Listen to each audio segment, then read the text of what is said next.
नमस्कार दोस्तों, परमात्मा व्लॉग में आपका स्वागत है। दोस्तों, आपको हर किसी को ये अनुभव कभी न कभी आया ही होगा कि कोई ना कोई हमारा दिल दुखाता है, हमें दुख देता है, पीड़ा देता है। तो ऐसे व्यक्ति के साथ हमें क्या करना चाहिए? हमें उसके साथ कैसे बर्ताव करना चाहिए? तो दोस्तों, मैं आपको एक कहानी सुनाती हूँ।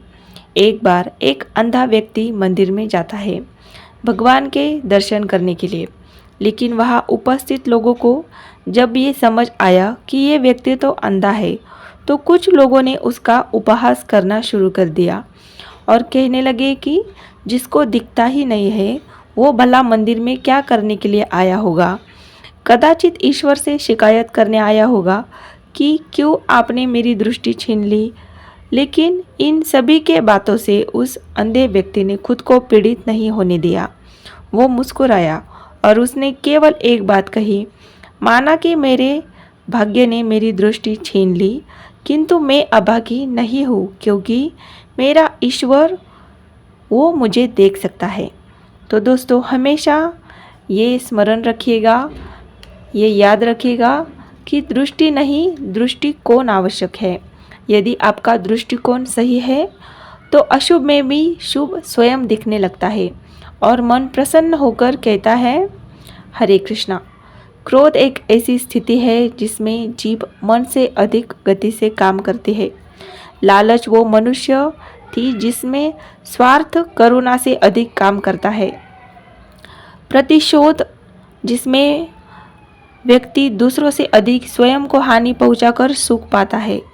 और ईर्ष्या जिसमें व्यक्ति स्वयं के अस्तित्व को ही खो बैठता है, कुछ और ही बन जाता है।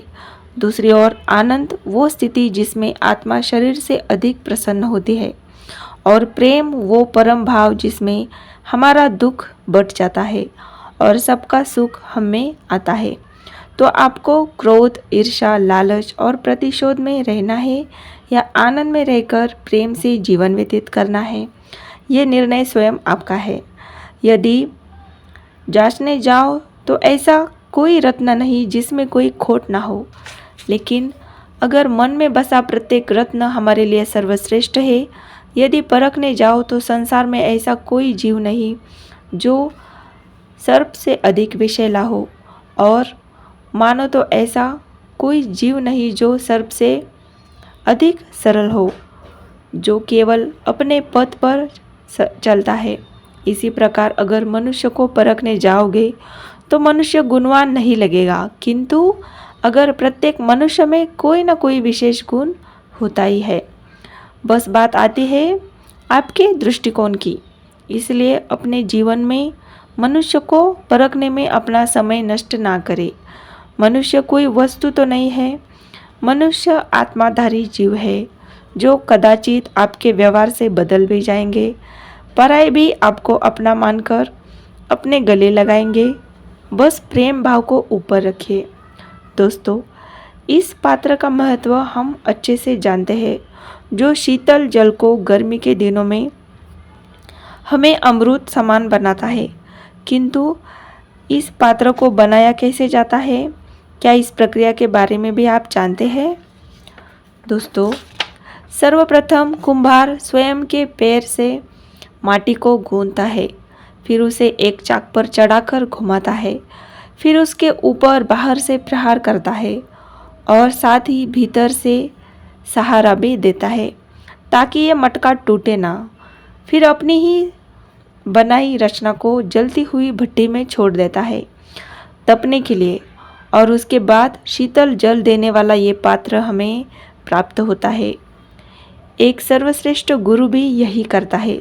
सर्वप्रथम हमारे मन में छिपे शंकाओं को निकालने के लिए हमें मथता है और प्रहार से हमें आकार देता है, उसी के साथ हमें सहारा भी देता है।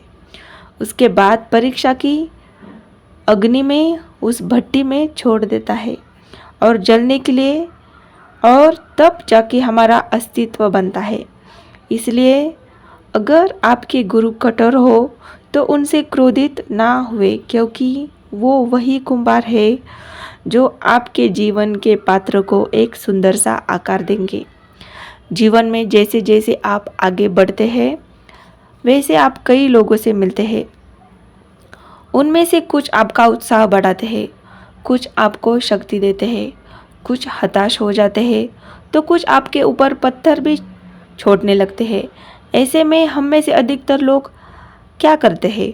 दूसरों के कर्मों के कारण स्वयं क्रोधित हो जाते हैं, उन पर क्रोधित होते हैं, उनसे लड़ते हैं, प्रतिशोध की भावना लेकर उन्हीं के फेंके हुए पत्थर उन्हीं के पास फेंकना शुरू करते हैं। लेकिन इससे होता क्या है? ये है आपका लक्ष्य, ये है आपकी राह। अब इन सारी बातों के कारण आप यहीं रुककर इनका सामना करने लगते हैं।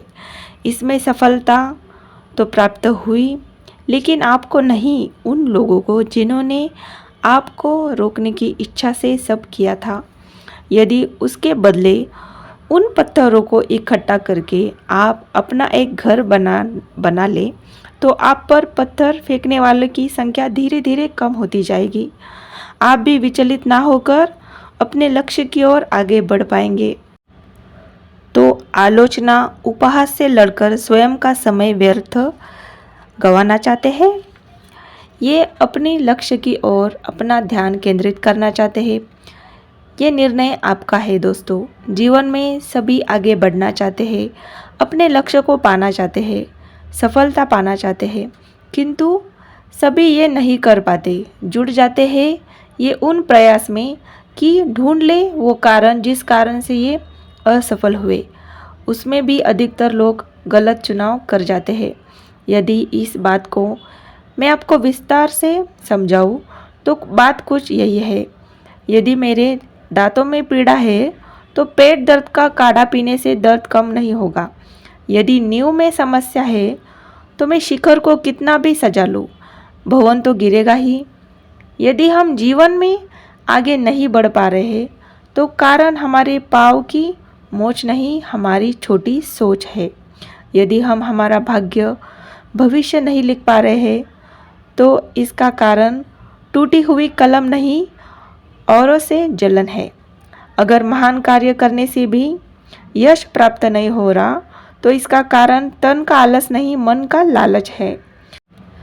इसलिए सर्वप्रथम अपने असफलता का कारण उचित प्रकार से समझे और उचित प्रकार से उस दिशा में प्रस्थान करें।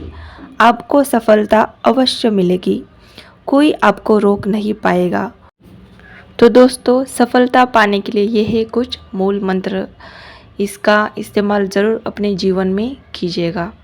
वीडियो पूरा देखने के लिए आपका बहुत बहुत धन्यवाद और ऐसे ही मोटिवेशनल वीडियोस के लिए चैनल को सब्सक्राइब करना ना भूलें। वीडियो को लाइक और शेयर ज़रूर कीजिए। Thank you so much.